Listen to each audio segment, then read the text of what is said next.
I remember clearly. I remember I was a site manager for a small festival in Cambridge, and I was building, doing a lot of the building of the props and things. And I remember April calling me up and saying she bought a boat. I don't know what I was going through my head, but I did think, because me and Josh were already working together, I think I was thinking, oh, I'll pay Josh and he can help, and I'll also get other people involved and we'll fit it out. But we were together then? No. No, you're a friend. And I was like, and then I can't remember whether you asked me for help or whether I'd said I'd help you. I can't remember which one it was.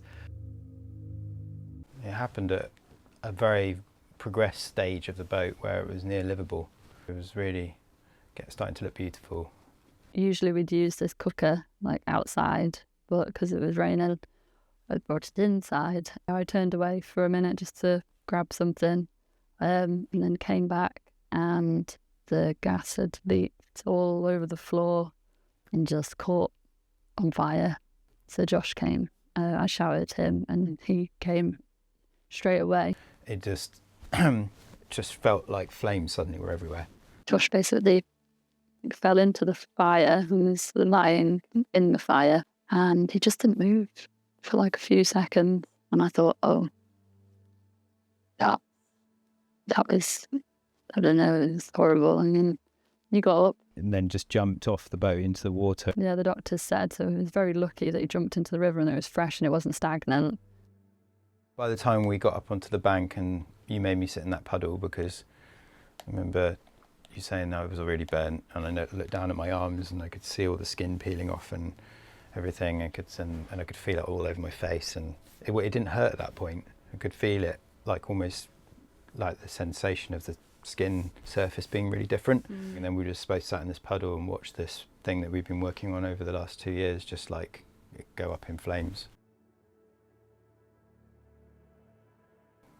It's really hard to know what you're dealing with, like, and you like felt so alien. Like you suddenly feel it's like your skin suddenly feels alien, which is a weird experience to have, because you're not used to it even being aware of it being there until it feels like that.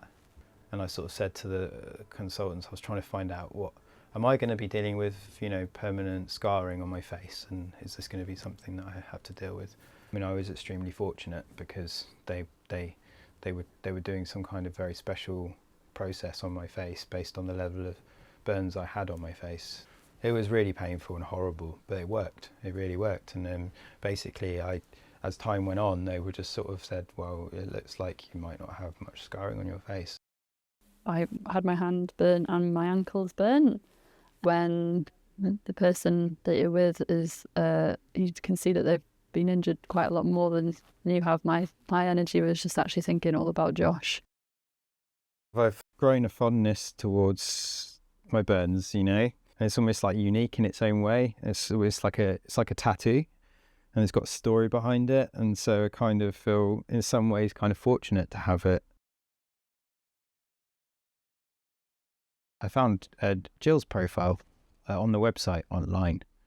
I just really liked her profile. She looked like a really nice person, someone who really seemed to care.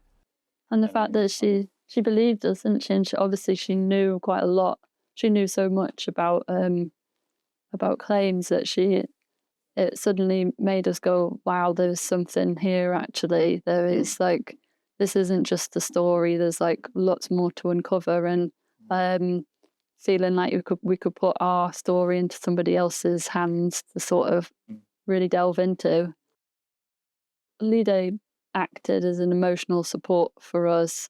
Not a lot of people we know have done a claim and worked with lawyers, but their constant reassurance in the background and conversations, it sort of acted like a constant emotional support. Without that, we're two people that had been severely injured and financially would have been in real tricky situations, because I left my job, Josh couldn't work, so it was like a thread that gave us some hope. The value of having a group of people who seemed to care and supported you through the process of maybe even trying to start doing something like that when you have no knowledge about it. it was such a big deal to kind of have that support. And I honestly don't think I was even ever expecting to have that from, you know, a law firm. Yeah, it really meant a lot to us.